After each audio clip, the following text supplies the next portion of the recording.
पंकजा मुंडे यांच्याशी एक IAS अधिकारी नडला, देवेंद्र सिंग थेट त्यांचं निलंबन. बघा सविस्तर माहिती.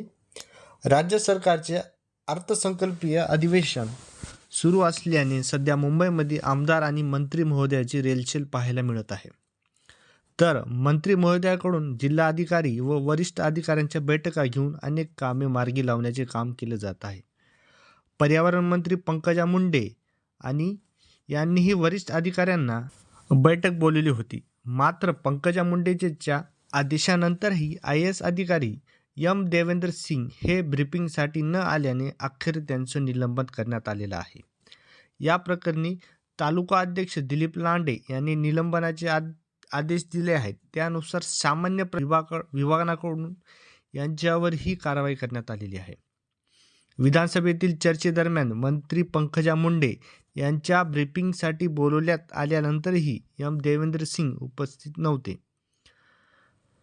त्यांचे निलंबन करण्यात आलेले आहे. संबंधित आदेश म्हटले आहे की अतिरिक्त सचिव V. राधा यांच्या सहीने ही कारवाई करण्यात आलेली आहे.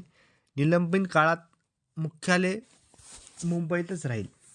अखिल भारतीय सेवा शिस्त व अपील नियम 1969 मधील नियम 3 च्या उपनियम 1 च्या कलम अ अंतर्गत प्रदान करण्यात आलेल्या अधिकाऱ्याचा वापर करून महाराष्ट्र शासन देवेंद्र सिंग IAS MH 2011 सदस्य सचिव महाराष्ट्र प्रदूषण नियंत्रण मंडळ यांना तात्काळ प्रभावाने निलंबन करीत आहे. तसेच हा आदेश लागू असताना देवेंद्र सिंग यांचे मुख्यालय मुंबई येथे राहील आणि त्यांनी कोकण विभाग मुंबई येथील विभागीय आयुक्त यांची पूर्व परवानगी घेतल्याशिवाय मुख्यालय सोडू नये.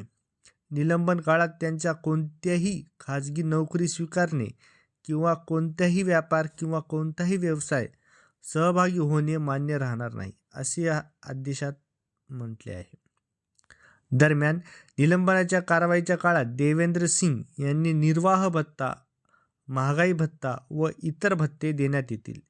यांच्यासाठी त्यांनी इतर कोणत्याही नोकरी, व्यवसाय, पेशा किंवा उपजीविकेतील गुंतलेले नसलेले प्रमाणपत्र सादर करणे आवश्यक राहील.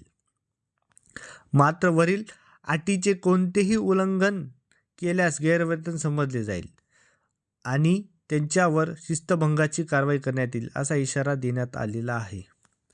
सुधीर मुनगंटीवार दिलेली माहिती. दरम्यान काल पंकजा मुंडे यांनी सांगितले की एक IAS ऑफिसर ब्रीफिंगसाठी येणार नाही असे म्हणतो आणि एक अधिकारी मंत्री महोदयाबद्दल असे बोलतो. त्यांना निलंबन करण्याचे आदेश काल अध्यक्षाने दिले आहे.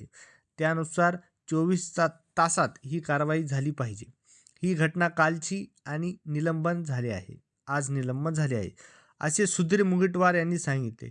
भविष्यात या अधिकाऱ्याला जेलमध्ये टाकायला हवं. मंत्री महोदयाला ब्रीफिंगला यायला येणार नाही हा संविधानाचा अपमान आहे.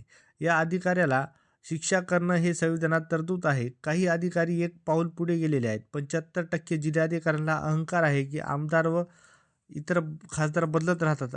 हम यही रहेंगे. मात्र सन्मान द्या, सन्मान घ्या, असाही टोला मुनगंटीवार यांनी अधिकाऱ्याला लगावलेला आहे.